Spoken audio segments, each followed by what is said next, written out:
Muito bem. Professor Fábio, muito boa noite. Muito obrigado pela sua presença na nossa aula da disciplina PRG 0017, Como Criar uma Startup. Nós estamos na edição primeiro semestre de 2026, com 600 e pouquinho alunos matriculados, mas pelas composições das equipes, deve fechar por volta de uns 500, mais ou menos, até o final do semestre. Pessoal, professor Fábio Cosman, ele é professor titular da Escola Politécnica aqui da USP, né, no campus Butantã. Ele também é coordenador do Centro de Inteligência Artificial e Aprendizado de Máquina aqui da USP.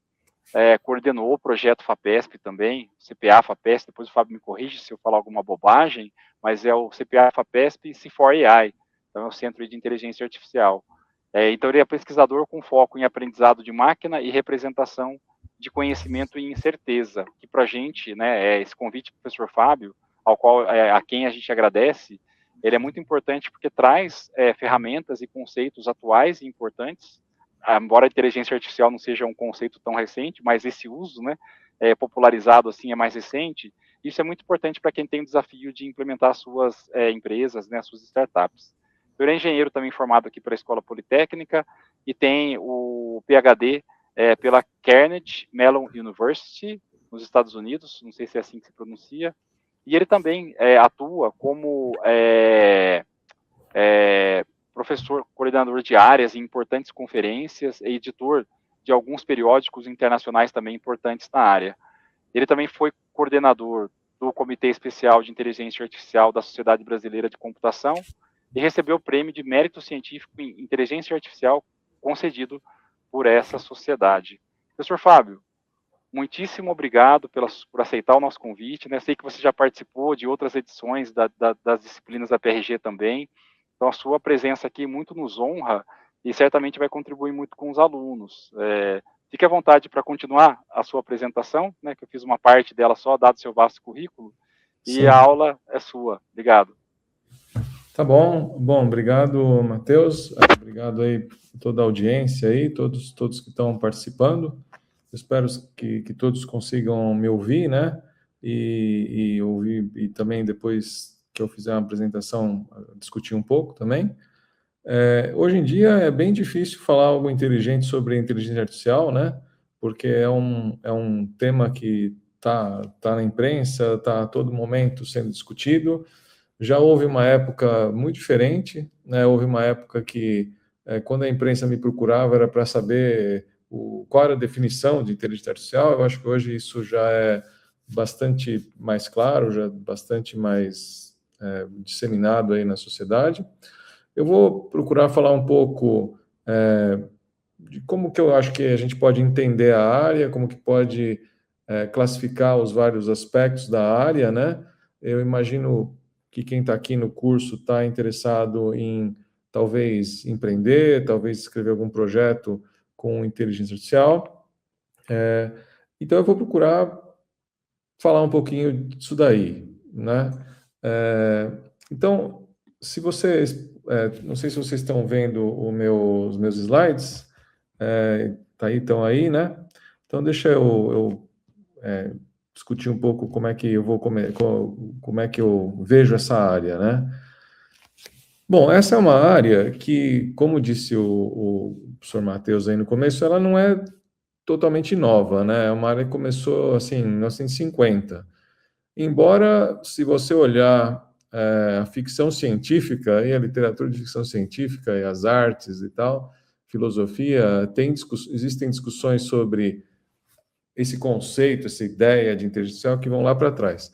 Mas eu acho que vale a pena começar a discussão quando o termo inteligência artificial foi seriamente debatido, foi mais ou menos em 1950. Em 1956 o termo foi proposto, na verdade. E desde então, a área tem tido momentos de euforia e momentos de depressão, né? Hoje, a gente vive um momento de extrema euforia, né? Muito interesse. Eu tive uma conversa com pessoas da área de empreendedorismo essa semana e me disseram, olha, a gente está achando que quem não está usando IA acaba ficando fora das rodadas, das apresentações, então queriam queriam ter mais contato com a área. Eu acho que isso está acontecendo, né? Está acontecendo talvez até um excesso, mas seja lá como vai ser o futuro. Talvez a gente tenha uma certa bolha no momento de interesse, mas seja lá qual for o tamanho qual for o excesso atual, certamente o futuro vai ser influenciado por essa tecnologia que de fato frutificou, né? Então eu diria que a gente vive hoje um verão quente em contraposição a outros momentos da história da inteligência artificial que foram momentos em que ela estava vivendo o inverno, né? E aí existe a expressão inverno da inteligência artificial. Essa expressão se refere a um momento, principalmente a um momento na década de 70, onde houve muito ceticismo com a área, né? Então, houve um momento de euforia no começo, 1960, os computadores vão fazer de tudo, vão jogar xadrez, vão fazer música. Depois teve um momento de depressão, foi o inverno da IA em 1974, 75. Depois a área se recuperou na década de 80, de novo teve uma certa depressão na década de 90, e hoje a gente vive um momento em que todos os gráficos que a gente olha são gráficos de crescimento exponencial em alguma direção, né? Eu coloquei aqui um que é sobre investimento e outro que é sobre como é que os computadores estão reproduzindo neurônios e tal. Todos os gráficos são assim agora, né?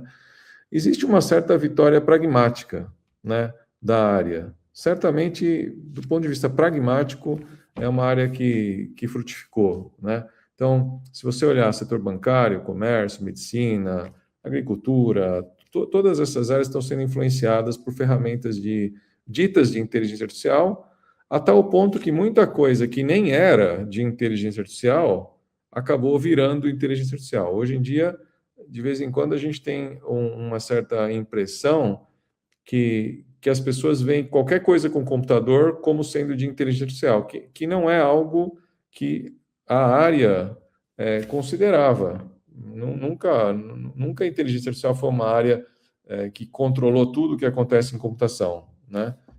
Muito pelo contrário, era uma área dentro ali da computação que tinha ramificações em muitas outras áreas e influências e tal, uma área particularmente multidisciplinar.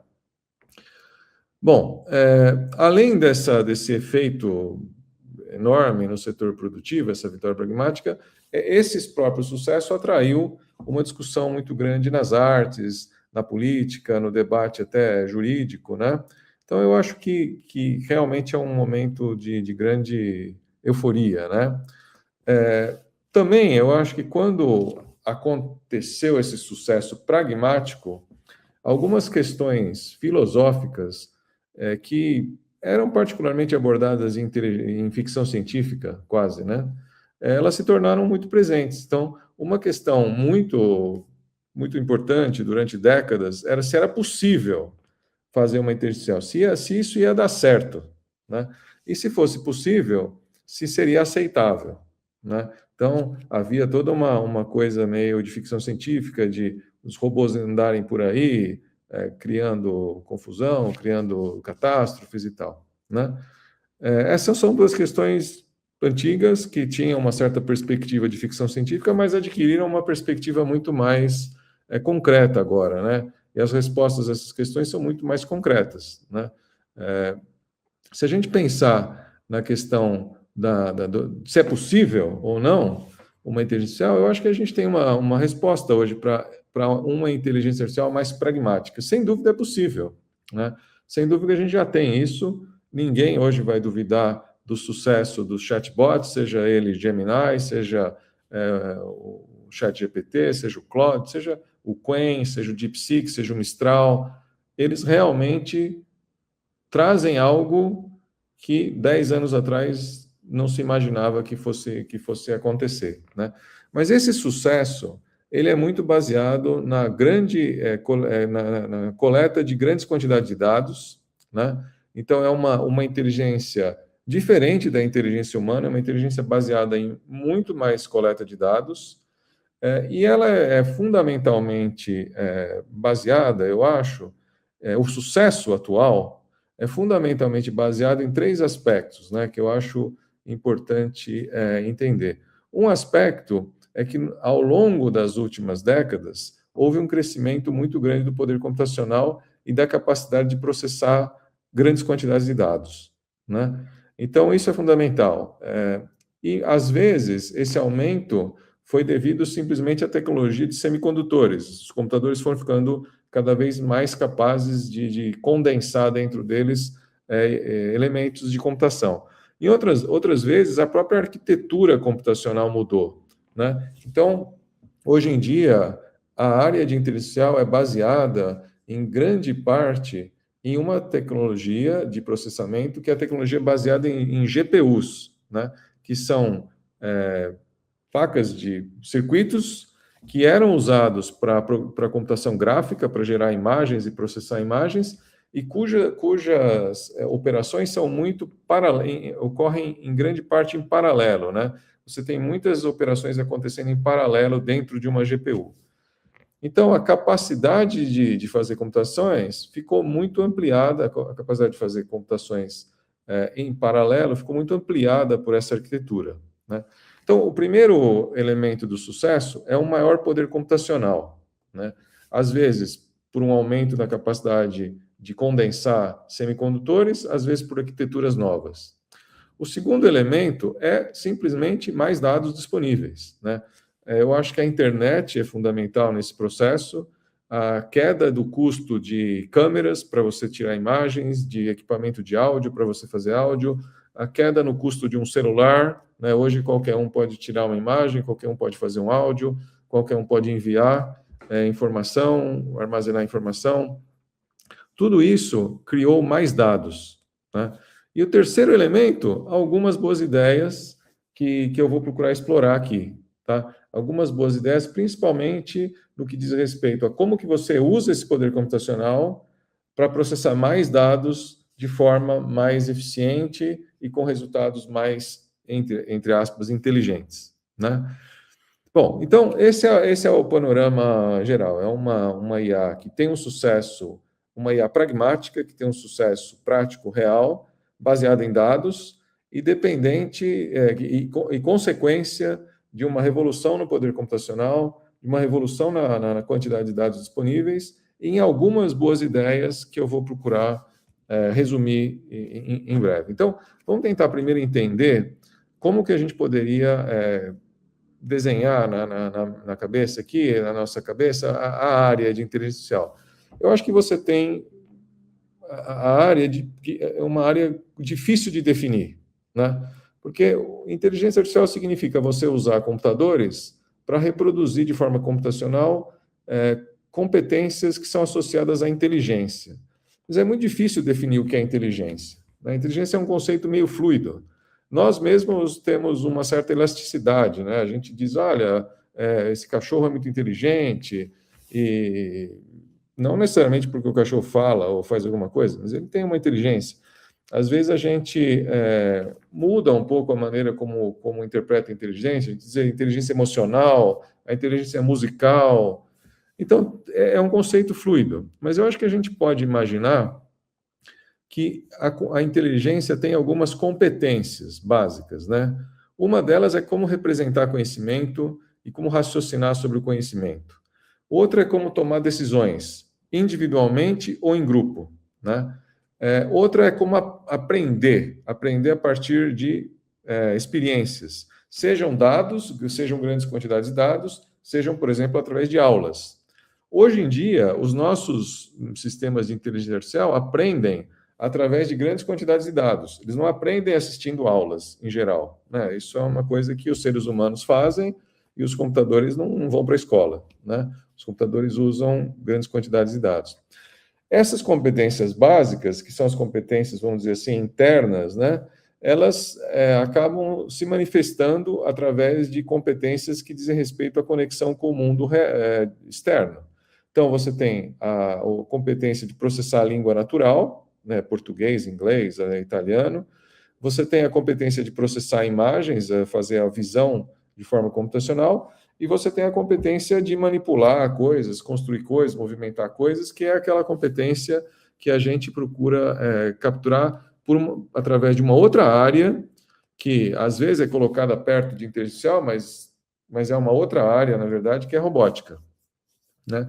E eu vou distinguir aqui robótica, porque eu acho que robótica exige um outro conjunto de conhecimentos e um conjunto de tecnologias, né? Mas hoje, o que a gente tem é uma área que virou, em grande parte, aprendizado de máquina, em grande parte, visão computacional, em grande parte, processamento de língua natural, né?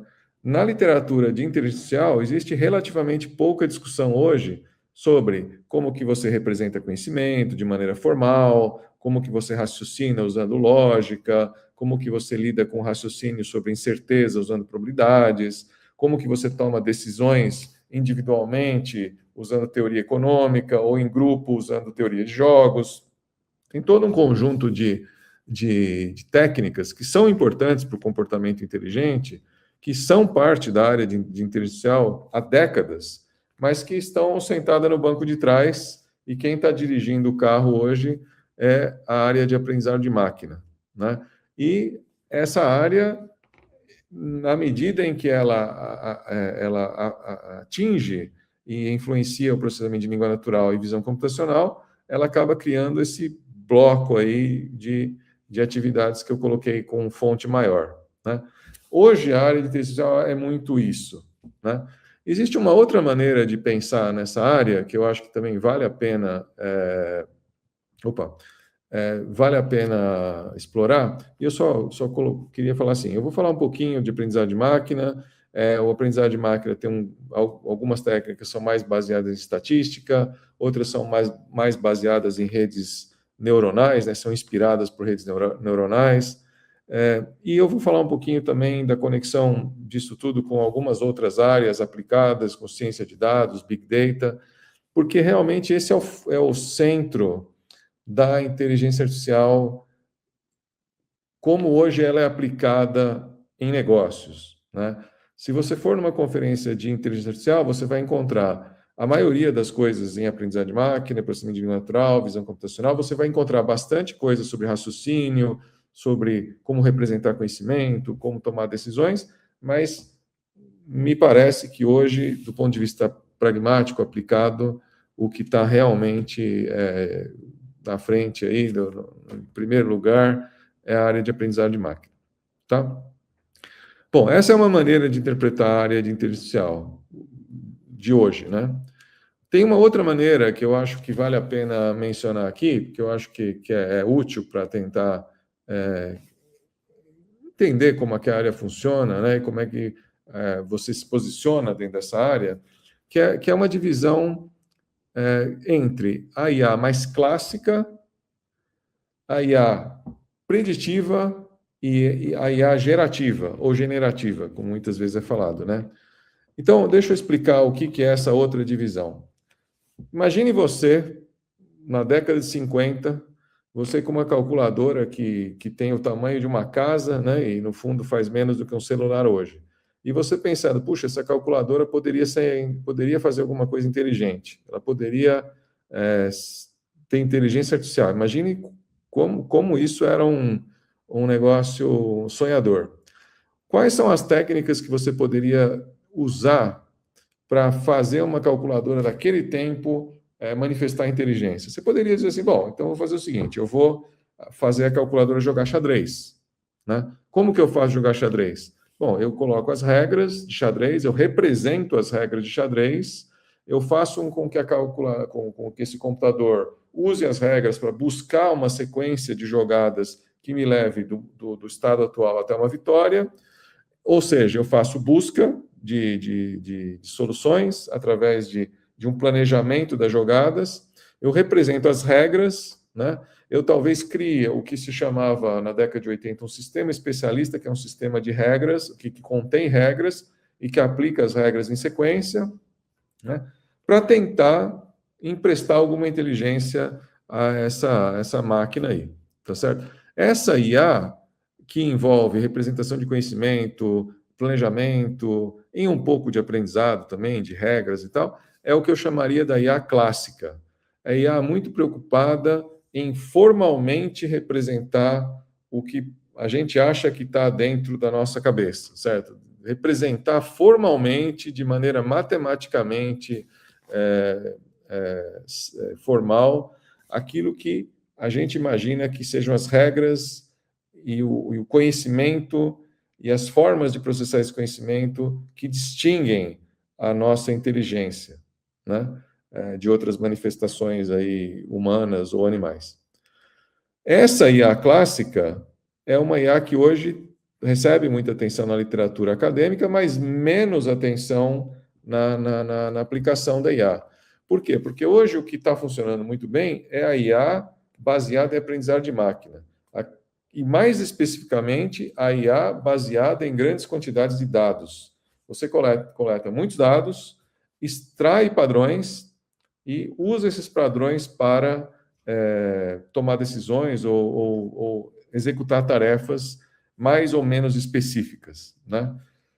Mas dentro dessa IA baseada em aprendizado de máquina, baseada em grande processamento de dados, eu acho que vale a pena dividir essa IA em duas partes. Uma é a IA preditiva, né? É aquela IA que você tem os dados, você monta um modelo estatístico, basicamente, e você tenta usar esse modelo estatístico para prever o que vai acontecer. E essa previsão vai te ajudar a tomar decisões, vai ajudar você a encontrar soluções para problemas práticos. As ferramentas da IA preditiva são muitas delas baseadas em estatística clássica, como, por exemplo, regressão linear. Quem já fez um curso de estatística já viu isso. Modelos estatísticos hierárquicos são muito usados. Você tem variantes de regressão, por exemplo, os métodos chamados laço, que são métodos de regressão linear modificada. Você tem algumas técnicas que surgiram nas últimas décadas que são fortemente baseadas em análise estatística, como, por exemplo, SVMs, Random Forest, né, que é o nome em inglês de florestas aleatórias.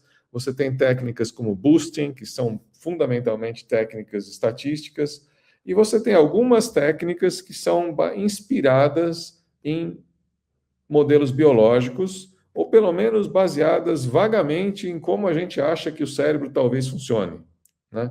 Então, as redes neurais são exemplos desses modelos que podem ser usados para atividades meramente de previsão estatística, né? Então, quando a gente está nesse meio de previsão estatística, nós estamos na IA preditiva. Eu acredito que boa parte da IA que funciona hoje é a IA preditiva, né?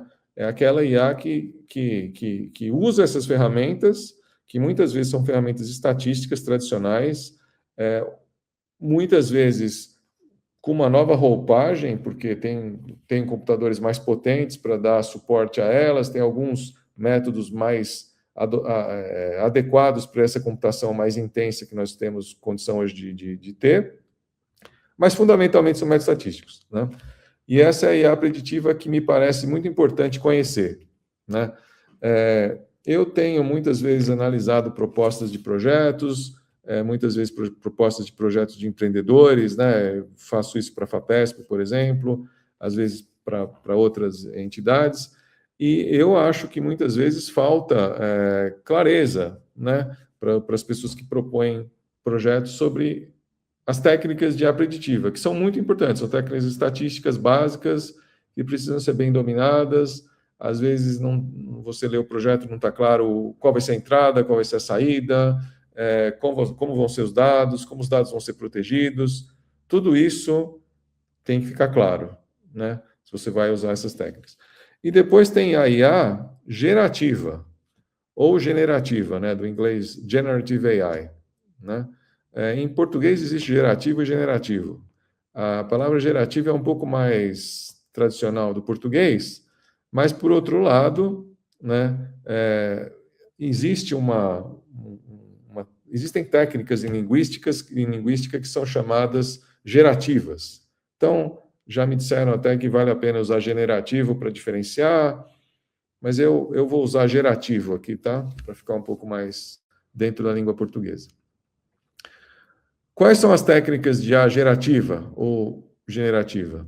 Então, nós temos, por exemplo, as redes neurais generativas, que são as GANs.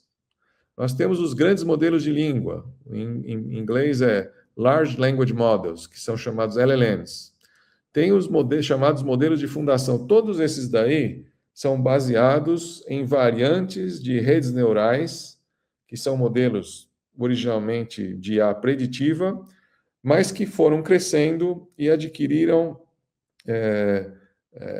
algumas técnicas foram propostas para que esses modelos não simplesmente façam uma previsão do que vai acontecer, do valor de uma variável, alguma coisa assim, mas também eles produzam uma previsão para o próximo símbolo. Então, eles geram símbolos.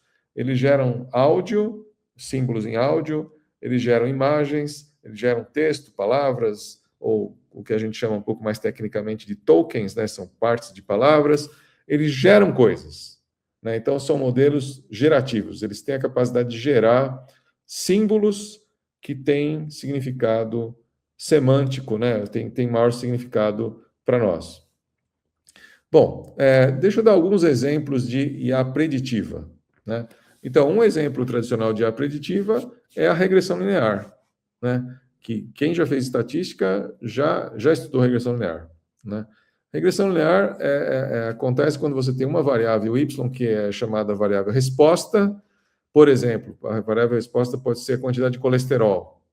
E você tem as covariáveis, que são as coisas que você mede, né? Então, x1, x2, x3 até xn são coisas que você mede o consumo de manteiga, de carne, de ovo, tal, e você quer prever a variável resposta, que é a taxa de colesterol. E você vai fazer essa previsão imaginando que a relação entre as covariáveis observadas e a variável resposta é uma relação linear, e você vai usar dados, talvez uma grande quantidade de dados, se tudo correr bem, uma grande quantidade de dados, para encontrar os parâmetros dessa relação, que são o beta 0, beta 1 até beta n, né?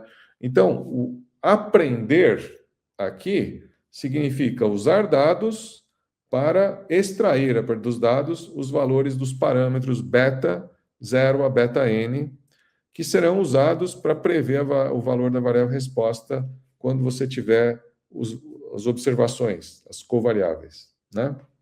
Então, esse é o modelo tradicional, muito tradicional. Regressão linear é isso. Existe a regressão, variantes da regressão linear, como, por exemplo, laço. Existem regressões não lineares, né? Existem também técnicas de IA preditiva, onde o objetivo não é saber o valor numérico de uma variável, mas saber, por exemplo, em que classe social você está tendo 3 ou 4 classes, ou saber se a planta é do tipo A ou B, né? Então, quando nós temos um conjunto finito de escolhas, nós dizemos que o problema é de classificação, né? Existem inúmeras técnicas de classificação que são muito usadas. Existe regressão logística, que é uma técnica tradicional de estatística. Existem as árvores de classificação e a sua extensão para florestas aleatórias, ou random forests, que é uma técnica muito, muito usada. Existe uma técnica chamada boosting, que eu já mencionei, e existem aquelas técnicas inspiradas por modelos neuronais, né, que são fundamentalmente as redes neurais, né? Eu vou falar rapidamente sobre as redes neurais daqui a pouco. Deixa eu primeiro falar de um tipo de modelo de classificação que é muito usado, que é o modelo chamado SVM, né? Uma SVM, o que é uma SVM? A SVM é uma expressão linear, né? Se você pensar em um plano, é uma reta que divide o plano em duas partes. Tudo que está de um lado é classificado como azul, ou classe A, ou verde, ou vermelho, tudo que está de um lado é de uma classe, tudo que está do outro lado dessa reta é de outra classe. Se for um plano, é uma reta. Se for um espaço de muitas observações, você imagina um plano ali dividindo o espaço em duas partes. Então, você tem o espaço dividido, de um lado vai ser uma classe, de outro lado vai ser outra classe. O que é aprender uma SVM? É você coletar um monte de dados e descobrir o melhor plano para dividir esse espaço em duas partes. Se o conjunto for um plano, que nem aqui, é uma reta, como aqui nesse desenho, né? De um lado, nós temos pontos de uma cor, do outro lado, nós temos pontos de outra cor. Bom, eu coloquei aqui embaixo o nome de um livro, de onde eu tirei esse gráfico, essa figura aqui, que é um livro muito bom, é um livro que está gratuitamente disponível no site dos autores, inclusive as figuras estão disponíveis para apresentação, desde que referenciado a autoria, né, como eu fiz aqui, e eu acho que quem quiser dar uma olhada aí, né, numa discussão sobre IA preditiva, que tem um caráter bastante estatístico, bastante bem fundamentado, pode dar uma olhada nesse livro, acho que vai gostar. Aqui eu coloquei o tipo da coisa que se faz em IA preditiva, né? Então, nós temos aqui um problema de classificação, onde nós temos dois rótulos, né? Então, A e B. E nós vamos usar um conjunto de possíveis técnicas para dividir o espaço em duas partes. O conjunto de todas as possibilidades em um lado que é A e um lado que é B, né? O que eu coloquei aqui são vários gráficos que representam o comportamento de diferentes classificadores, diferentes técnicas de classificação, à medida que você vai fazendo o processo de aprendizado, que significa usar os dados para encontrar esses planos que dividem o espaço de opções, né? De novo, eu tirei essa imagem do livro, é um livro que eu acho que vale a pena dar uma olhada. Bom, então, regressão, classificação, muitas vezes são baseados em técnicas estatísticas. Eu coloquei aqui um desenho que representa outra maneira de abordar o problema de aprendizado, que é uma maneira baseada, inspirada por modelos biológicos, né? Então, são as redes neurais.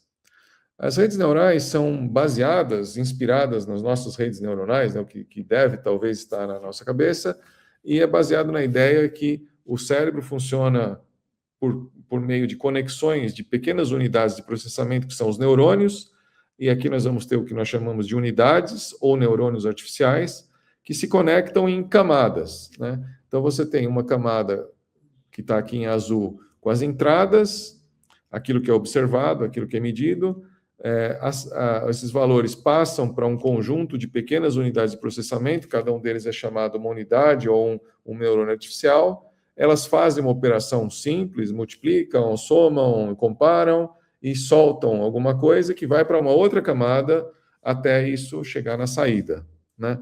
Quando nós temos uma rede neural com poucas camadas, como essa daqui, nós dizemos que a rede neural é rasa. Quando a rede neural tem várias camadas, nós dizemos que a rede neural é profunda, né?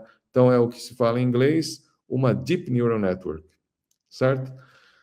Bom, essas técnicas de IA preditiva... Então, o que é aprender uma rede neural? Vamos lá, o que é aprender? É pegar um monte de dados e você aprender quais são os parâmetros que regem essas operações individuais dos neurônios artificiais. Essas operações que eu disse que são operações simples, elas precisam ser construídas a partir de dados. E aprender a rede neural é você construir esses neurônios artificiais. Essas técnicas de IA preditiva, elas são muitas vezes agrupadas dentro do que se chama ciência de dados, mineração de dados.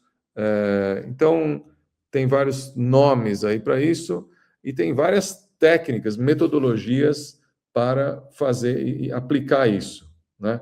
Então, o ciclo de desenvolvimento usual da IA preditiva primeiro, você entende o negócio, você entende os dados, e aqui eu estou usando um modelo muito famoso, que é o modelo CRISP, que foi proposto décadas atrás e foi adotado inicialmente por algumas empresas, a mais famosa das quais na época era a IBM, e depois acabou sendo adotado muito, muito amplamente na indústria. Ainda é usado. Hoje em dia existem muitas outras metodologias, mas eu fiz questão de colocar aqui esse slide porque eu acho que é importante.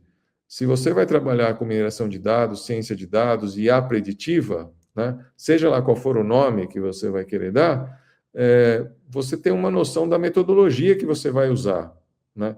Então, normalmente, a gente tem uma etapa de entender o negócio, entender os dados, né? E às vezes isso vai e volta, você tem que entender os dados, depois você volta para entender melhor o negócio. Depois você tem uma fase de preparar os dados, né? Você deixar os dados de maneira tabular, usável e tal. Depois tem uma fase de modelagem, que é construir, de fato, a rede neural, a SVM, a regressão linear, reconstruir, aprender a partir dos dados a técnica que você vai usar. Depois tem uma fase de avaliação, e aí, se deu errado, você volta ao início, ou se deu certo, você vai para a produção, né? Então, essa é a metodologia muito básica de IA preditiva, mineração de dados, ciência de dados, né? Todos esses nomes às vezes se confundem, né? Então, em ciência de dados, mineração de dados, você tem um conjunto de técnicas muito parecidos com IA preditiva. O foco é sempre extrair padrões, regras, relações, muitas vezes baseados isso em métodos estatísticos, às vezes métodos estatísticos antigos, né? E eu acho que existe uma preocupação maior quando você está pensando em inteligência artificial, em você pensar no poder computacional que vai ser usado, né? Então, se você está só discutindo o modelo, como é que faz, a estatística e tal, você está um pouco distante do jargão e da prática da inteligência artificial, que se preocupa muito com como fazer isso funcionar com grandes massas de dados, né? Acho que isso que distingue um pouco a abordagem mais computacional, né? E essa abordagem computacional, muitas vezes, depende também do uso de grandes massas de dados, né? E aí toca em outro termo que é muito usado também, muito importante, e tem toda uma conexão com essa IA preditiva, que é o termo Big Data, né? Ou em português se fala muitas vezes megadados. A área de Big Data se preocupa com o que o nome diz, né? Se preocupa com analisar grandes massas de dados, né? É o que eu falei um pouco há um minuto atrás. Os métodos estatísticos muitas vezes não foram projetados e não foram feitos com a preocupação de lidar com milhões de dados, de pontos de observações. Muitas vezes os métodos foram criados décadas atrás, numa época que era muito difícil você lidar com 1000 dados. Hoje em dia é muito fácil. Então, existe uma preocupação, muitas vezes, interrelacionada com ciência de dados, com mineração de dados e com IA preditiva, de você tratar de megadados, né, de Big Data. Mas o Big Data não é só uma questão de tamanho, de quantidade de dados, né? Existem algumas preocupações que são muito relevantes quando você está falando de Big Data. E eu acho que isso também é algo que eu queria enfatizar, porque eu vejo muitas vezes nas propostas e nas discussões sobre como empreender e tal, uma certa falta de jargão, né? Ou às vezes um jargão usado de uma maneira um pouco despreocupada, né? O que caracteriza a área de Big Data não é só que você tem muitos dados. Essa é uma questão de volume. Você tem um volume muito grande. Mas alguns outros problemas são importantes e são discutidos quando se trata de megadados. Um é a variedade dos dados. Então, você pode ter uma grande quantidade de dados, mas uma parte é imagem, outra é áudio, outra é texto, outra é tabela, tudo diferente. Isso leva a técnicas específicas de manipulação. Outra questão é a velocidade de acesso, né? Não é só uma questão de você ter bilhões, trilhões de dados. Você tem que ter, talvez, alguns na memória mais rápida, alguns no repositório distante, que tem um custo mais baixo de acesso. Você tem que saber o que você vai deixar próximo, o que você vai deixar no repositório mais distante. Então, são questões que, se você vai trabalhar com megadados, você tem que pensar um pouco, né? Como que você vai estruturar o seu repositório de dados de maneira que a velocidade seja compatível com o que você quer entregar para o cliente, né? Onde você vai deixar os dados que são menos usados, onde você vai deixar os dados que são mais usados, para que a velocidade esteja atendida. Depois tem uma outra questão que é a veracidade, né? Que é a preocupação com a confiabilidade dos dados. Será que os dados estão corretos? Será que não estão? Será que eles são confiáveis?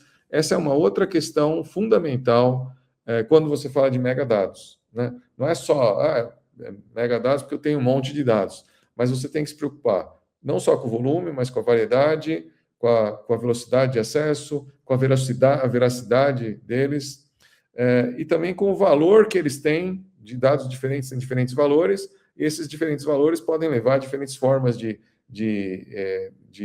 codificação ou de repositório, né?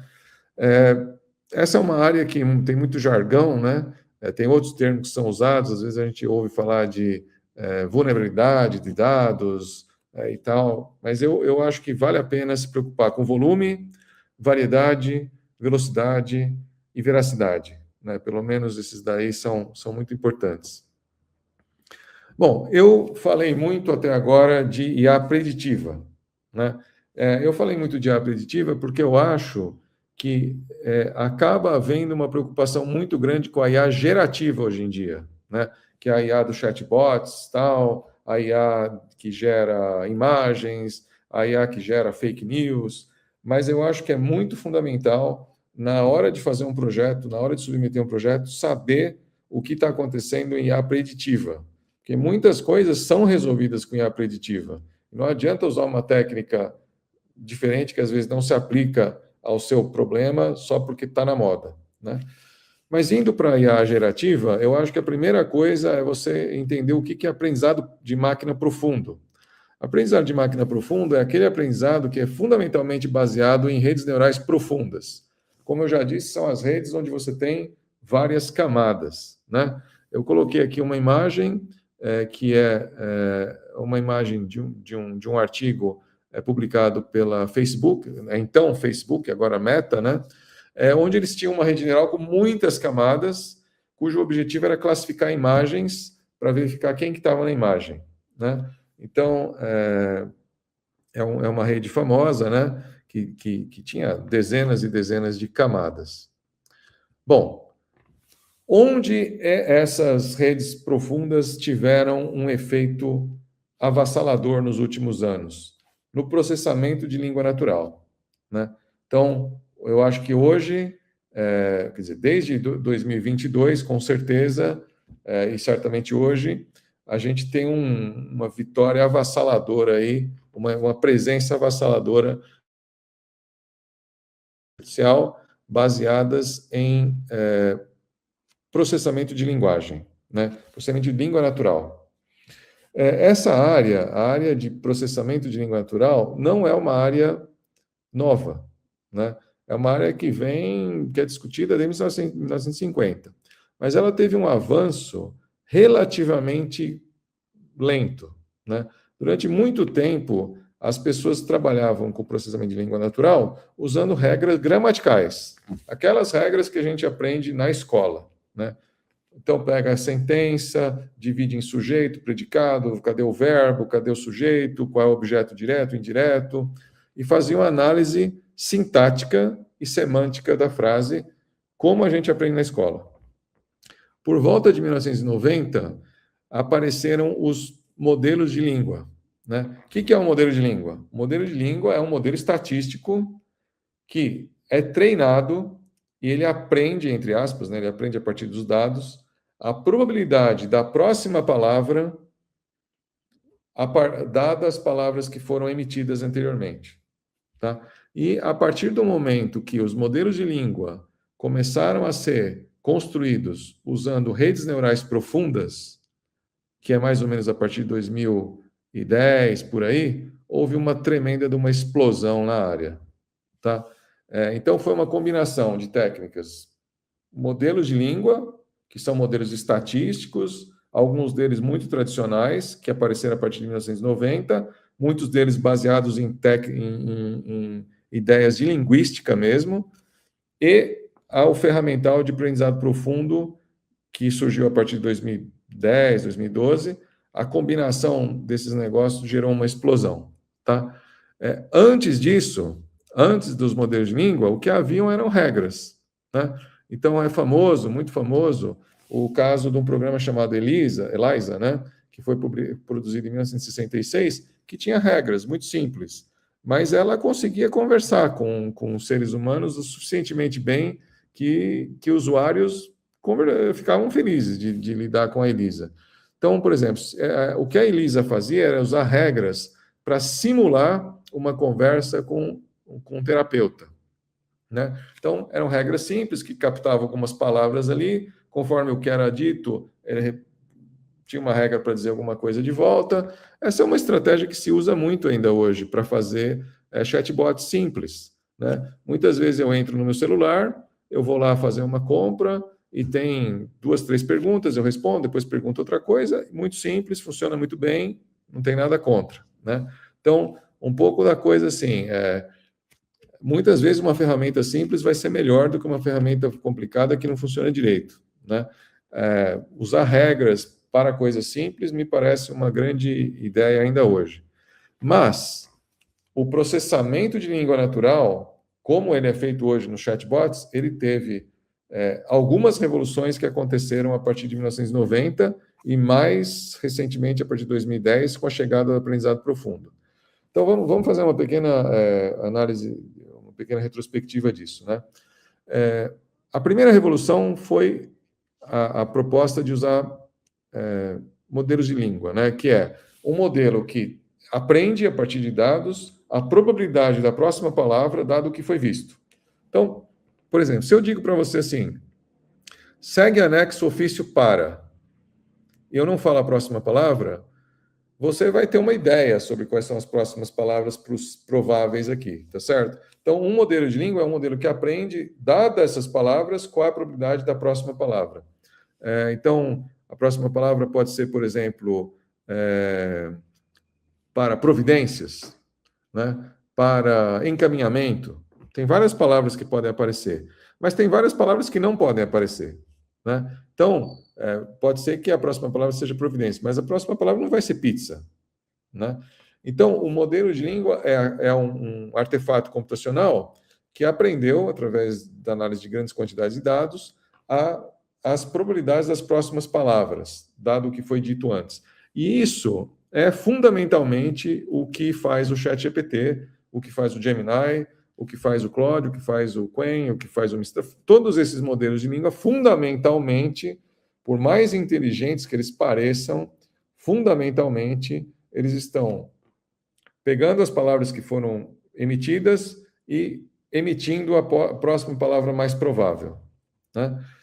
Então, a maneira como esses modelos de língua são construídos se coletam grandes quantidades de textos e você vai pegando os textos e vai vendo qual é a próxima palavra a partir de um conjunto de palavras e vai construindo um modelo que aprende as probabilidades da próxima palavra dadas as palavras anteriores, né?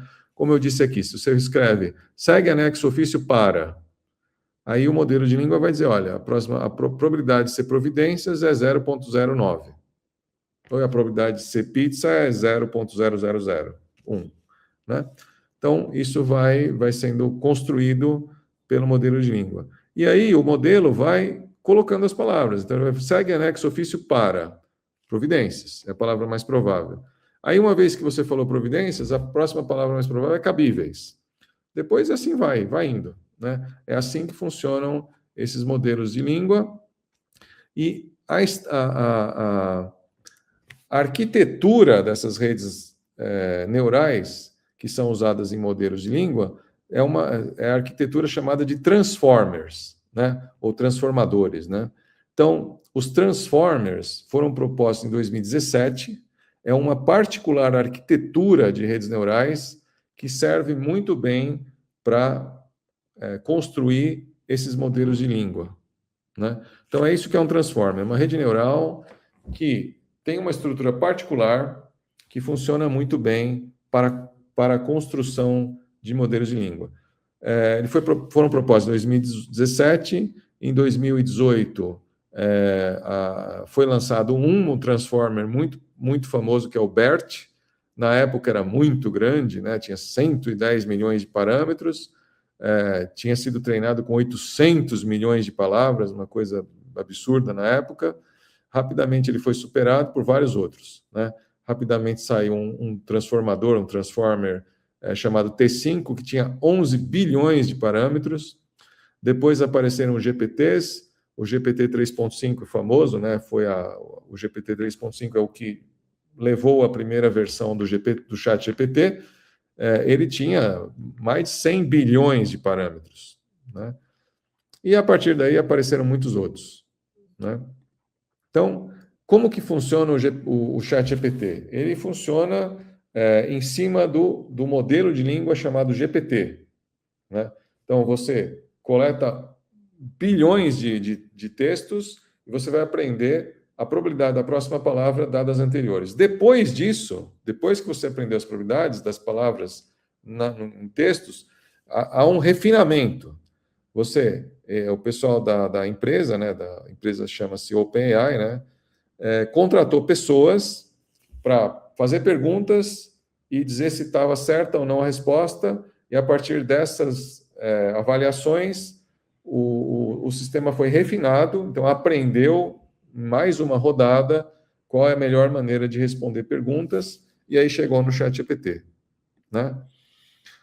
Qual que é o problema? Bom, o que é bom nesses sistemas? O que é bom é que eles aprendem a responder perguntas, fazer sumários, simplesmente por ter uma quantidade muito grande de textos e aprender quais são as palavras mais prováveis em cada situação. É impressionante que isso funcione, mas funciona como a gente pode ver nesses sistemas, né? Mas eles têm alguns problemas também, né? Um problema é que as respostas às vezes são muito submissas, né? Talvez vocês já tenham percebido que esses chats, eles às vezes, se você fala, não, isso está errado, faça outra coisa, sim, é verdade, e vai por um caminho que um ser humano talvez não fosse. As respostas muitas vezes são incorretas, impróprias, existe aquilo que a gente chama de alucinações, né? Então, não se deve acreditar 100% na resposta de um chatbot, né, hoje em dia. Por quê? Porque eles são fundamentalmente baseados em aprender qual é a probabilidade da próxima palavra dadas anteriores. Se a próxima palavra mais provável é uma palavra que não tem muito sentido naquele contexto que você está pensando, ele não vai se importar, ele vai falar essa outra palavra e vai entrar por um caminho talvez meio maluco, né? Tem o problema de que, como os modelos de língua são treinados a partir de grandes quantidades de dados, você pode estar plagiando alguém sem saber, você não sabe exatamente de onde vem, né? As fontes não são muito fidedignas, porque ele pode estar gerando fontes. Então, tem uma série de preocupações que têm que ser levadas em conta. Se você vai usar profissionalmente ou vai construir um negócio em cima de um grande modelo de língua, um LLM, você tem que levar em conta a possibilidade dele errar, né? Senão você acaba fazendo um projeto que é meio um sonho, né? Que assume que não vai haver risco nenhum em usar ele em campo aberto. Ele tem que ter um negócio em volta de um LLM, pelo menos na tecnologia que existe hoje, ele tem que ter uma camada de verificação humana em algum momento, né? Porque senão a coisa pode ir para um caminho inesperado. Bom, existem várias outras questões que são importantes quando você vai pensar em usar um LLM, né? Você tem que pensar em como que ele é treinado, como que ele pode ser refinado para uma determinada aplicação. Por exemplo, você pode pegar um LLM, um modelo de língua, como o Qwen, e refinar ele, treinar um pouco, coletar dados especificamente para uma área de aplicação do seu interesse, por exemplo, agronegócio. Você pode, eu vou pegar um LLM, um que existe, e vou refinar e tornar ele mais apropriado para o agronegócio, né? É perfeitamente possível, é algo que tem um custo computacional, mas você sempre tem que levar em conta que, em operação, ele pode gerar respostas incorretas, né? Então, para isso, existe um passo importante na aplicação de LLMs, que é avaliar como que ele funciona na prática, usando aquilo que a gente chama de benchmarks. O que é uma benchmark? Uma benchmark é um conjunto de perguntas e respostas, ou um conjunto de tarefas que ele presumivelmente teria que enfrentar na aplicação prática de interesse. Você vai coletar todas essas perguntas e respostas, ou todas essas tarefas, e vai colocar para o seu grande modelo de língua resolver no momento de avaliação. E com isso você vai ter lá uma resposta de 70% de acerto, 80% de acerto. Essa é uma fase de avaliação que é importantíssima, né? Uma outra coisa importante no uso de LLMs é que eles têm um custo não trivial, né? Embora sejam muito baratos, se você vai colocar eles em operação para um grande consumo, para um grande uso de muitas pessoas, eles acabam ficando caros, né? Então você tem que pensar bem, fazer as contas direito na hora de fazer uma proposta que envolva o uso de LLMs profissionais, né? Existe hoje muito interesse em agentes, né? Então, o que é um agente? O agente é uma tarefa encapsulada que usa um LLM, faz perguntas e respostas e resolve alguma tarefa mais complexa do que só uma pergunta e uma resposta, né? O Brasil tem hoje muita gente trabalhando com LLMs, tem muitos LLMs disponíveis, tem muitos serviços, né? Mas o Brasil não tem um conjunto de LLMs nacionais, né, que estejam disponíveis livremente. Isso não existe. Existem até projetos do governo federal para fazer isso e tal, mas ainda não aconteceram. Bom, se você estiver interessado, né, esse aqui é uma aula assim bem ampla. A USP tem cursos de inteligência artificial, né, tem vários cursos, várias disciplinas oferecidas em várias unidades. Tem um curso online, que é o PRG 0010, que provavelmente vai ser oferecido em algum momento no futuro não muito distante. Tem muito material online sobre IA, né? Eu vivo ouvindo aí uns podcasts, tentando me atualizar, porque a área avança muito rápido mesmo, muito rápido. É difícil acompanhar o que está acontecendo hoje. Muitas das novidades saem das empresas e não da academia, então a gente tem que ficar sempre a par aí do que está acontecendo, né? E existem alguns sites, por exemplo, tem um site que chama Kaggle, que tem uma grande quantidade de informações sobre a preditiva, né? O que é muito importante. De novo, eu dou bastante ênfase à preditiva porque muitas vezes é ela que resolve o problema, né? Muitas vezes você vai pensar em usar um modelo de língua, fazer um negócio gerativo, e a solução é um método estatístico que pode ser construído a partir de dados, né? Bom, encerrando aqui, né? Eu acho que é preciso também ter uma certa originalidade na hora de pensar em coisas com IA. Eu já falei, né, que eu tenho tido a oportunidade de avaliar muitos projetos. Muitas vezes os projetos são pouco originais, né? Então vem com aquela ideia assim: vou coletar dados, vou colocar na nuvem, vou usar um método simples de IA para fazer um preditor, e aí pronto, esse é o meu negócio, né? Eu acho que é preciso ter uma certa originalidade. As ferramentas hoje estão consolidadas, então só fazer uma ferramenta, só usar uma ferramenta não vai te dar uma distinção no mercado. Eu acho que muitas vezes é muito importante você conhecer o domínio, né? Se eu vou trabalhar com agronegócio, se eu vou colocar IA no agronegócio, é muito importante eu saber do agronegócio, porque é aí que vai vir o diferencial, né, em cima das ferramentas de IA que existem por aí. Se eu vou trabalhar com saúde, é muito importante saber como aplicar em saúde, saber o domínio, né? E uma vez que você sabe o domínio, aí você tem que pensar em usar técnicas apropriadas, sejam preditivas, gerativas, seja lá o que for, né? Mas eu vejo aqui, para encerrar, que há muitas oportunidades, né? Eu acho que IA ajuda os processos de decisão. Eu vejo muito trabalho, muitas propostas que usam a capacidade de lidar com voz, texto, imagens para ajudar as pessoas a tomar decisões. E provavelmente uma coisa onde os seres humanos vão ter muita ainda uma vantagem é na hora de negociar, na hora de interagir, então na hora de fazer a interface, né, final com o usuário e tal. Eu acho que essa parte realmente é um diferencial, né? Bom, deixa eu pular aqui para a última. E eu acho que aqui é só para realmente encerrar, né? Eu acho que IA é uma tecnologia hoje muito presente, né? Ela tem uma capacidade, tem um potencial de afetar a vida humana muito grande, mesmo que a gente viva hoje uma bolha que talvez vá, de alguma forma, se acomodar no futuro, acho que o efeito vai ser grande.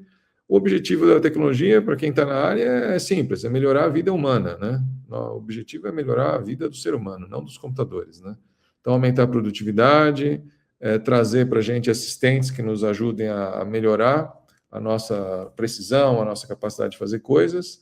E eu acho que para quem quer trabalhar na área e empreender, eu acho que é importante adquirir um certo conhecimento dessas ferramentas que eu mencionei, dessas técnicas, para evitar aquele texto que é só um monte de palavras que estão na moda e que todo mundo já ouviu falar, mas que não adicionam valor, né? Pensar muito, se você vai fazer um projeto com IA, qual é a infraestrutura computacional, quanto custa, se você vai usar nuvem, se você não vai usar nuvem, vai ser servidor, qual é o custo do servidor, qual é o custo do sistema do chatbot que você vai usar, né? Tudo isso é muito bom equacionar, senão a coisa fica muito simplista e você tem que demonstrar um certo conhecimento do que está acontecendo. Um outro problema que eu vejo hoje também, para quem quer empreender na área, é a dificuldade de encontrar mão de obra, né? Tem um mercado extremamente aquecido e eu acho que é difícil encontrar uma abundância de gente boa nessa área. Eu acho que é muito bom que as pessoas se formem, conheçam e tal, para poderem dar vazão a essa demanda que existe. Mas eu acho que é um problema para os empreendedores do momento. Bom, é isso. Eu queria encerrar aqui. Eu acho que deu 1 hora exatamente. Então, só desejar a todos boa sorte aí na empreitada, em particular, se forem empreender com IA, que tenham muito sucesso. Obrigado. Maravilha, Fábio. Excelente aula aí. A gente está com um monte de perguntas e literalmente vai ser um se vira nos 30. Obrigado pela sua contribuição. Encerrando essa parte expositiva, eu vou convidar a Fernanda, se ela estiver preparada, não combinamos, né, Fer? Para entrar também com a gente aqui, para a gente poder fazer as perguntas. A Fer, eu acho que ela vai nos ajudando a projetar as perguntas e eu vou tentando organizar aqui também um pouco da gestão. A gente tem uma equipe aí trabalhando, né, nessas perguntas. O Fábio, eu estava contando aqui, acho que a gente tem umas 20 e tantas perguntas, tá? Deu várias páginas aqui, tem umas 4 páginas de organização do documento enquanto você estava dando a aula, fora alguns elogios. Nós tentamos fazer alguns grupos. Eu vou te perguntar então, Fábio, você escolhe por onde começar. A gente tem um grupo 1, que é IA e as profissões. Tem algumas perguntas sobre isso. A gente tem um grupo 2, que é IA e o contexto global, que envolve infraestrutura, sociedade e meio ambiente. A gente tem um grupo 3, que é IA e as startups, ou IA e as empresas. A gente tem um grupo 4 de IA e reflexões. E um grupo 5 com IA e suas alucinações. Você quer começar por qual tema? Na sua ordem mental, assim. Não, tudo bem. Eu estou disposto a alucinar em qualquer direção aqui. Então, já Pode que você falou de escolher. alucinar, então, já que você tocou no tema, vamos começar por essa, então, e a Fê vai tentar puxar aqui. A gente tem 4 perguntas nessa linha, inclusive, eu não sei quem é o segredo o que é isso? O segredo de Shirazade, é isso? Sherazade, ela ou ele está sempre aí com a gente na aula, e pergunta se a IA preditiva alucina, mas o Eduardo é um aluno nosso, ele faz um comentário assim: IA que alucina é generativa, que gera texto, e a preditiva é a que resolve outro tipo de problema. Então o Eduardo já estava respondendo para o segredo de Shirazade. Comenta um pouquinho sobre essa pergunta e esse comentário, Fábio, por favor. Não, acho que está correto. Tecnicamente, a IA preditiva pode acertar e pode errar. Pode errar. Mas a IA gerativa é aquela que pode acertar, pode errar, e em errando, ela pode fugir completamente do assunto e gerar coisas que são totalmente malucas, né? Tem alguns exemplos assim muito curiosos, não sei. Tem aqueles simples, né? Você pergunta quantos prêmios Nobel o Brasil tem, deu uma lista de ganhadores de prêmio Nobel, negócio fala um monte de gente. Isso tem melhorado ao longo do tempo para os grandes modelos de língua. Mas se você pega um pequeno modelo de língua, que não é tão grande que nem o ChatGPT e tal, o Gemini, eles ainda erram. E se você perguntar quem é fulano, é capaz do fulano estar vivo, ele fala que morreu, e assim vai. Né? Então, essas alucinações são típicas, esse termo alucinação, usado tecnicamente, é típico da IA gerativa mesmo. E o segredo de Scheherazade, que é o nosso perfil, pergunta se é possível ir corrigindo a IA gerativa para não alucinar. Olha, assim, claro que é possível, né? E é isso que as empresas estão fazendo. Estão criando cada vez mais. Primeiro, você treina com cada vez mais dados, né? Então, você vai tentando filtrar os dados para que os dados não tenham problemas de toxicidade, de informação incorreta. Então, tem um processamento dos dados. Você vai usando cada vez mais dados fidedignos. Então, isso é um lado. Você vai tendo técnicas de checagem também, você usa um modelo para checar outro, tal. Tudo isso está em andamento. Mas tem um aspecto que, assim, com a tecnologia atual de IA gerativa, que é essa tecnologia que eu falei, que é a tecnologia que constrói a probabilidade do próximo símbolo, dados símbolos anteriores, com essa tecnologia que nós temos hoje, alguma alucinação é praticamente inevitável, né? Porque você sempre tem uma probabilidade de você falar algumas palavras e a próxima palavra mais provável não tem nada a ver, porque, dada a linguagem como um todo, pode ser que uma palavra muito provável não responda aquilo que você realmente está querendo saber, né? Então, é inerente à tecnologia como ela é hoje. Né? Talvez em alguns anos mude, mas hoje, zerar as solicitações é quase impossível. Ô, Fábio, para encerrar esse bloco de perguntas, o Nicolas, que é o nosso empreendedor de carteirinha aqui na disciplina, já está com um empreendimento indo de vento em popa, ele faz um comentário mais prático aqui nessa linha ainda, né? Se hoje arquiteturas como a do notebook LM, mais ancoradas em fontes e RAG, e aí se puder comentar o RAG, tendem a ser hoje o caminho mais seguro para reduzir alucinações em contextos críticos? É uma pergunta. O que você acha? Tudo bem. Então, eu vou só explicar o que é RAG, né? RAG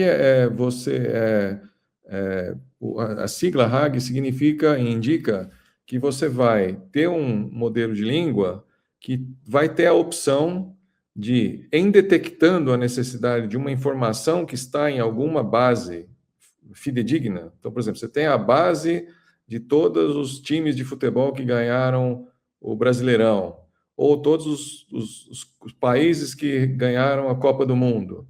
Então, você tem bases de dados que são corretas, elas são informações corretas.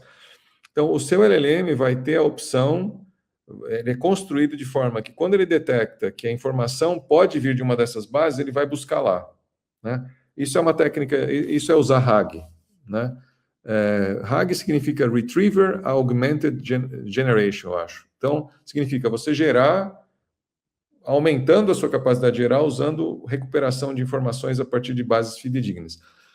Eu acho que o colega aí está correto. Hoje, essa é uma das técnicas, se não for a melhor técnica para prevenir alucinação disponíveis. Né? Porque quando você usa o RAG e ele está. Quando a chamada é correta, o que vem correto. Né? Só se a base estiver corrompida, né? Aí já é um outro problema. Mas realmente essa é uma tecnologia, acho, uma das principais hoje para evitar alucinação. Joia, Fábio, falando um pouquinho sobre as profissões, nós temos aí várias perguntas e eu posso ler todas? Pode, eu espero ter algo a dizer, né? Vamos Se ver. te atrapalhar ler todas, porque elas vão mais ou menos na mesma linha, então talvez dê para fazer uma grande. E se faltar alguma coisa, a gente retoma. Tá Então, bom. Fer, vamos lá. Então, o Anderson Andrade, acho que é isso, ele pergunta assim: professor, no que se refere à substituição da inteligência artificial por algumas profissões, o quanto isso é especulativo? Eu vou lendo, viu, Fábio? Se você quiser, você me interrompe. Aí o Nicolas tem duas perguntas relacionadas a profissões também. Enquanto a IA ainda precisa de contexto, comando e validação humana, até que ponto é correto dizer que ela substitui profissionais? E ele continua depois, né? Por que tantos profissionais experientes ainda resistem à IA, se ela tende a potencializar justamente quem já domina bem o que faz? Vamos parar por aqui, depois eu passo as outras 3 que estão aqui na sequência. Quer que eu retome, a gente retoma, tá? Fique à vontade com uma resposta mais ampla. Bom, vamos lá. Eu acho que é muito difícil prever o futuro, certo? Então, especialmente o futuro no que diz respeito ao efeito da IA no mercado de trabalho. Eu acho que existe muita especulação. Me parece que o efeito será considerável, né? Eu acho que tem algumas áreas que já estão sentindo esse efeito, por exemplo, em programação. A prática da programação está mudando rapidamente. Eu não sei se é isso que o Nicolas está se referindo, mas os programadores mais experientes tendem, às vezes, a dizer, não, eu prefiro programar eu mesmo, porque o computador, às vezes, erra, enquanto, às vezes, a gente vê que alguns programadores mais jovens já usam o cloud e outras ferramentas para valer, né, para gerar código. Bom, o que eu posso dizer é o seguinte, eu acho que o efeito vai ser grande mesmo, mas eu sou muito otimista, tá? Então, isso não me dá nenhum crédito adicional aqui, acreditem se quiserem, mas eu acho que ao longo da nossa vida e da nossa existência como civilização, a gente tem visto várias tecnologias que criam problemas momentâneos, mas que levam a grandes melhoras na vida humana, né? Eu acho que basta pensar o seguinte, talvez vários desses sistemas substituam atividades que os médicos fazem hoje, né? E talvez isso crie problemas para a profissão de medicina no momento atual. Mas hoje, nem todo mundo tem médico, nem todo mundo tem um médico que precisa a todo momento. Talvez no futuro, a gente precisa de mais médicos, a gente precisa de mais suporte para os médicos, a gente precisa mais apoio para que os médicos tomem mais decisões mais rapidamente. Então, após eu imagino, eu espero, eu creio, quero crer, que após um momento de acomodação, a própria profissão médica vai ver as vantagens e vai adotar aquilo que for mais adequado.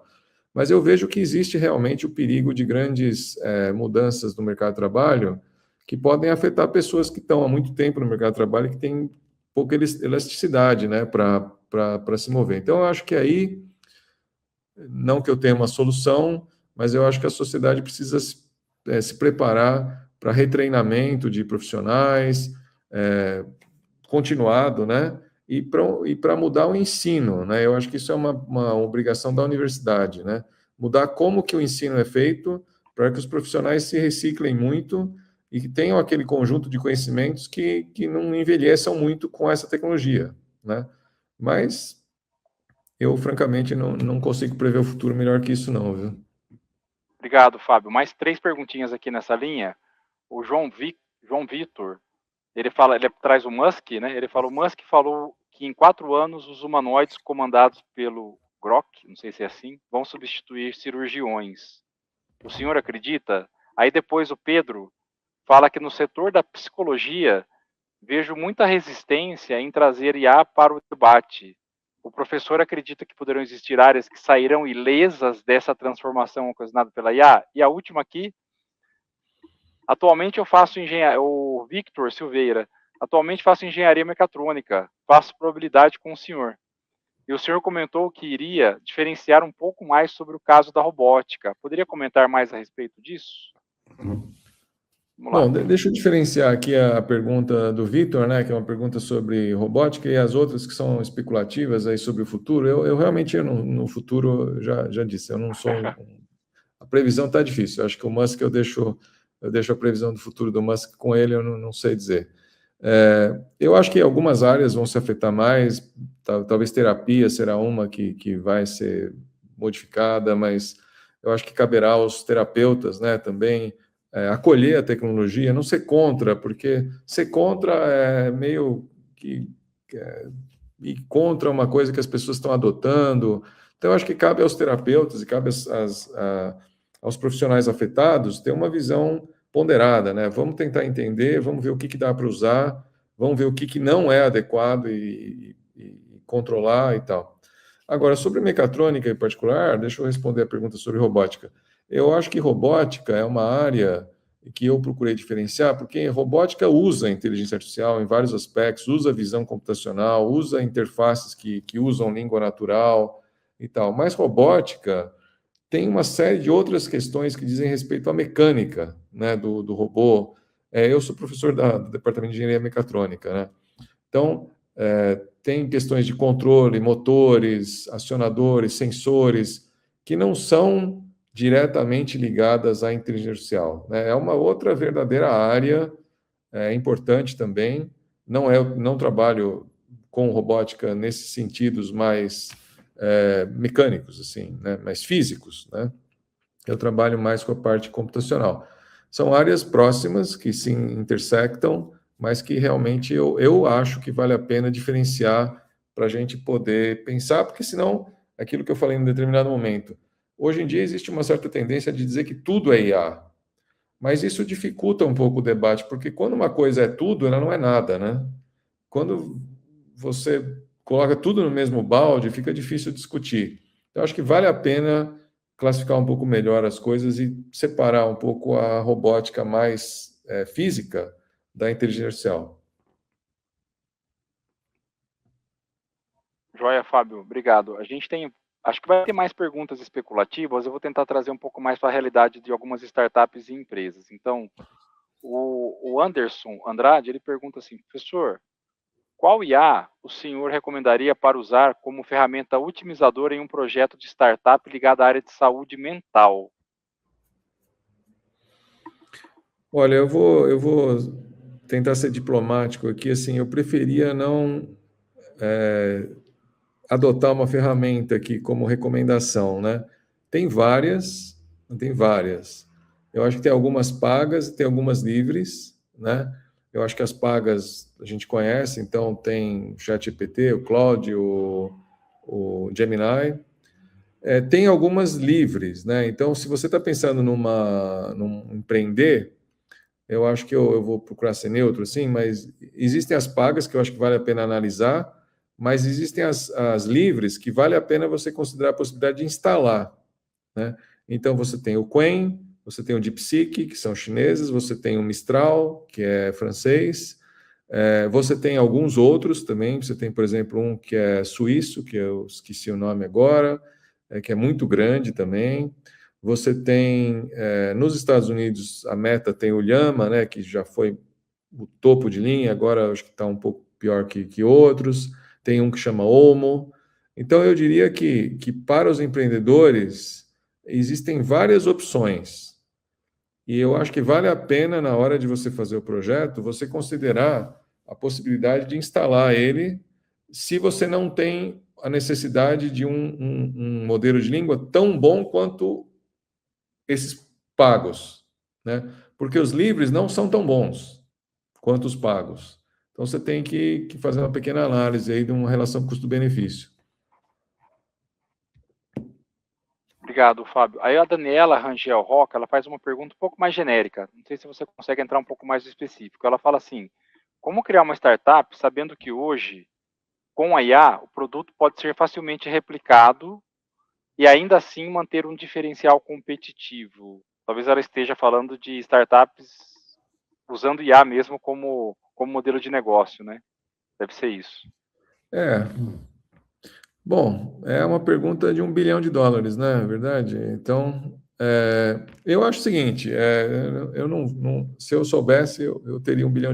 Mas eu acho que uma coisa que você pode pensar, talvez, uma recomendação que eu daria, assim, entre outras, que podem ser até melhores, mas é o que me ocorre no momento, é que se você vai ter uma startup numa determinada área, por exemplo, uma fintech, né? Você vai querer ajudar fintechs ou ajudar agronegócio.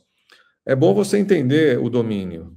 E eu acho que muito do diferencial e muito da proteção intelectual que você vai ter vai vir do fato de você usar uma ferramenta que está disponível, num contexto que só você vai entender melhor do que os seus competidores, né?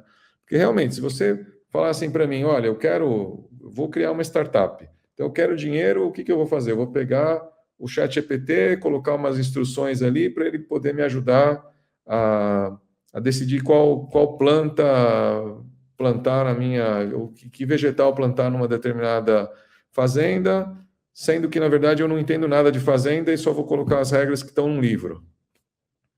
Eu acho que esse empreendimento não tem muito futuro, porque realmente é o que você colocou. O diferencial competitivo é muito baixo, né? As ferramentas de IA estão disponíveis, tudo está subsidiado hoje, até são relativamente baratas. Mas eu acho que se você me disser assim, não, eu conheço profundamente o processo de escolher qual semente usar, eu vou colocar isso numa IA. Aí eu digo, bom, tá bom, acho que isso daí é uma boa ideia, né? Mas eu acho que tem várias outras possíveis recomendações, talvez melhores que essa, mas essa é o que eu daria no momento, tá? Obrigado, Fábio. A gente vai agora para a gente respeitando o combinado, mais uns 5 minutinhos pode ser de perguntas e respostas. Teve gente até falando aqui que está pedindo uma outra aula só para tirar só para tirar as dúvidas, tá? Realmente, inclusive a nossa ferramenta aqui de gestão das perguntas. Agora que a gente percebeu que falta a gente talvez ter um item a mais de priorizar as perguntas, né, frente a tantas perguntas que vieram. Tem um grupo de IA e o contexto global que envolve infraestrutura, sociedade e meio ambiente. Eu vou ler uma dessas, que é a primeira pergunta que está aqui do Ricardo Maguesse, Soluções. O senhor acredita que a infraestrutura computacional barra ambiental do nosso planeta está acompanhando o crescimento da área de inteligência artificial em seu avanço exponencial nos últimos anos? Essa é uma pergunta bem complexa, né? Veja, eu acho que se a gente continuar tendo esse avanço exponencial, vai chegar um momento que nós vamos ter uma dificuldade muito grande, porque basicamente a energia vai ficar cara para todo mundo, né? Porque vai faltar energia, vai faltar água e tal. Mas, como eu disse, o futuro é muito difícil prever. Então, eu vejo algumas possibilidades. Uma possibilidade é que a tecnologia hoje, ela provavelmente vai avançar muito nos próximos anos, e uma das preocupações da pesquisa na área no momento é diminuir o tamanho das coisas, né? Diminuir o consumo das coisas. Então, eu acredito fortemente que em alguns anos a gente vai ter o consumo individual por capacidade vai cair muito. Agora, por outro lado, pode ser que o consumo global aumente muito, porque muito mais gente queira usar, né?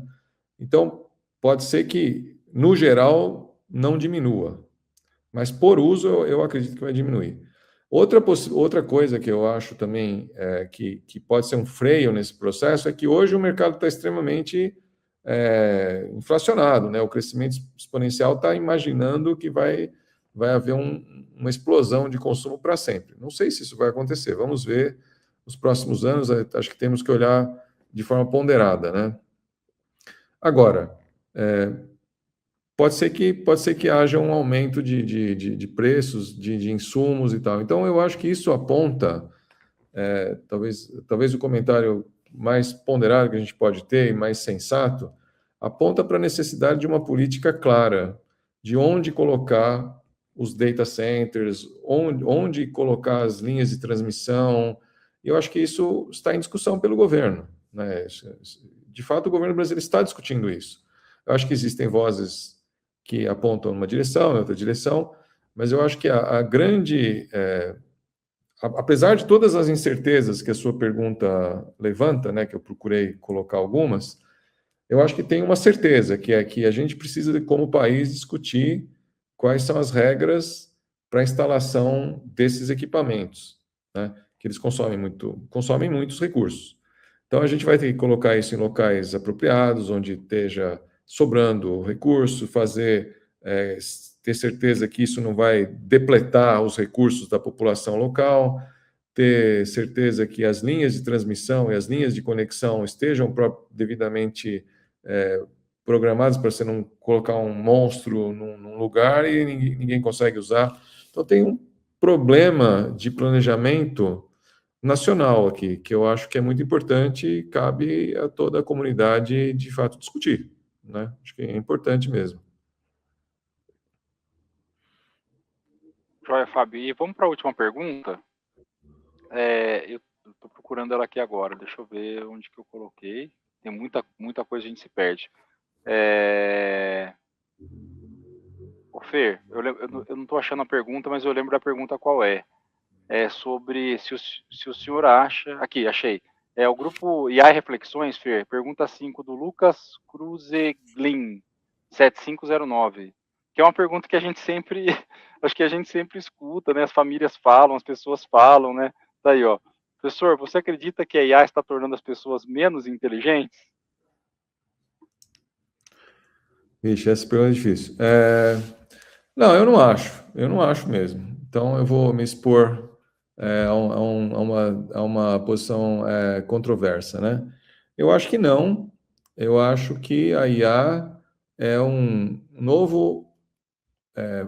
uma nova fonte de informação que contém desinformação, né? E, estranhamente, quando você pode comprar um livro que tem informações incorretas, mas o livro não fala com você, né? Você não tenta te convencer. Então tem alguma coisa nova nessa fonte potencial de desinformação, né? Então tem um lado da IA que eu acho que gera desinformação e gera desinteligência, que é um lado, vamos dizer, ativo, né? Então cabe a nós sermos, entendermos a tecnologia. A tecnologia não é para ser confiada cegamente, não é para ser, não é para achar que é um amiguinho, para ficar contando segredos e ouvindo verdades. Não é isso que está acontecendo, né? Então tem um lado dessa desinteligência que me parece assim que exige educação do usuário, né? E cabe à sociedade, cabe à universidade, à sociedade adequadamente preparar as pessoas. Então, tem um lado da IA que pode gerar ignorância, que é a desinformação, a geração de informação incorreta, informação errada. E tem um outro lado, que talvez seja isso que muita gente queira dizer, ou que essa pergunta queira dizer, que é o lado da preguiça mental, né? Que talvez agora você vai lá e pergunta qualquer coisa e tem uma resposta.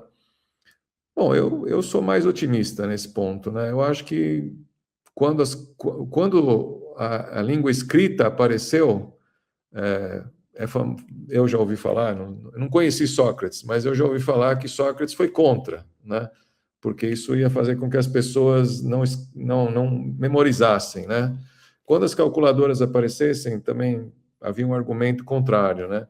Eu acho que na medida em que as pessoas entenderem que a tecnologia não é para ser acreditada de toda forma, tal, eu acho que esse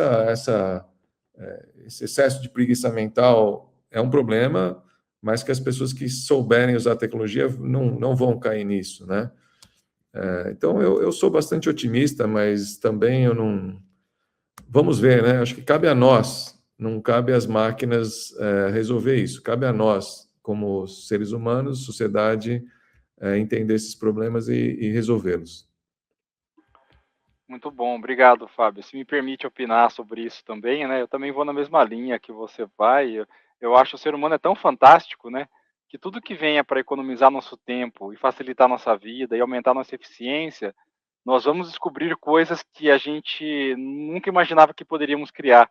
Então eu vejo a IA nesse momento como uma ferramenta de apoio à nossa criatividade nunca antes imaginada, né, para um futuro próximo. Eu sou bastante Sim, otimista com sim. relação a isso, porque nós que somos eu também sou da área de tecnologia, né, não sou da mecatrônica, sou da engenharia de produção originalmente, e hoje no departamento de administração lá em Piracicaba, na Exalc.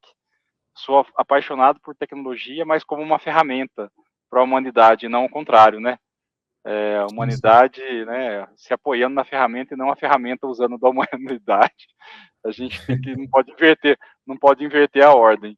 Fábio, Sim. assim, excepcional, assim, a gente está participando de várias aulas, né? Então tem dezenas de elogios para você. Acho que a Fer vai colocando aí, né, alguns dos vários comentários que surgiram. e alguém comentou mesmo, né, que precisaria de mais uma aula só para as dúvidas. E assim a gente vai estruturando a disciplina. Obrigado por trazer esse tema tão assim técnico, né, e difícil para um público tão amplo. A gente tem, geralmente a aula online, ela tem umas 150 pessoas que estão aqui com a gente nesse momento. Né, daqui a pouquinho já mais de 400 assistiram. Até amanhã a gente tem mais de 600, 700 acessos, certamente. Então a gente tem pessoas, né, das várias áreas, né, de conhecimento da universidade, e certamente, né, percebi isso pela sua fala, e os alunos comentando, você trouxe isso com muita simplicidade, no sentido de simples, né, e não de simplório, né, com maestria.